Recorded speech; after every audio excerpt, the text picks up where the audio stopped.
केसीआर पर नाराजगी के बावजूद केटीआर ने तकसीम किए। केसीआर किट्स केटीआर ने अपने वालिद केसीआर से नाराजगी के बावजूद इंसानियत का मुजाहरा किया। अपना ओम पैदाइश के मौके पर गिफ्ट ए स्मेल प्रोग्राम के तहत 5000 केसीआर कट्स तकसीम की। ये कट्स गरीब हामिला ख्वातीन और नौज़ायदा बच्चों के लिए तैयार की गई खुसूसी इमदादी कट्स हैं। केटीआर ने कहा कि अवामी भलाई उनकी पहली तरजीह है। सियासत बाद में उन्होंने ये कट्स मुख्तलिफ अस्पतालों और ज़रूरतमंद ख़ानदानों में तकसीम करवाईं। इस प्रोग्राम से हज़ारों ख़ानदानों को फ़ायदा पहुंचा। उनके इस इक़दाम की अवामी हलकों में तारीफ़ की जा रही है। अगरचे सियासी इख्तलाफात की खबरें गर्दिश में थीं, केटीआर ने खिदमत को अहमियत दी।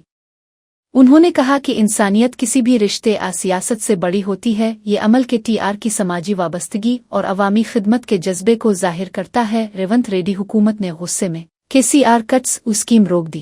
केटीआर ने कहा कि रेवंत हुकूमत ने सिर्फ सियासी से केसीआर कट्स देना बंद कर दिया। उन्होंने कहा कि इस स्कीम से ख्वातीन को सरकारी अस्पतालों में ज़चगी के लिए आना आसान हुआ।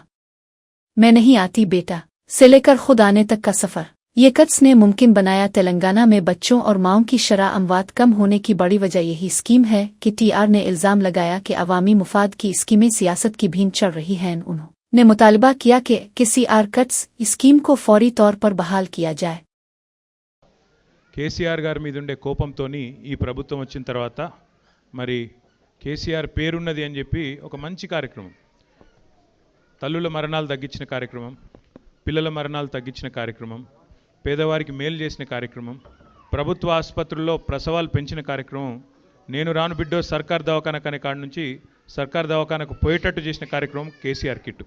ఆ కిట్టు బంద్ చేసిండ్రు అనే బాధతో చాలామంది మాకు చెప్పడం జరిగింది. దాంతో ఈసారి అనుకున్నది ఏంటంటే, పోయిన 5 ఏళ్ళు ఏదో ఒక మంచి పని చేసుకుంటూ వచ్చినాం, ఈసారి తల్లులకు పిల్లలకు ఏదైనా మంచి చేయాలన్న ఉద్దేశంతో మిమ్మల్ని అందరినీ కొంత ఇబ్బంది పెట్టినాం. ఆలస్యంగా వచ్చినందుకు దయచేసి క్షమించాలని చెప్పి కోరుతూ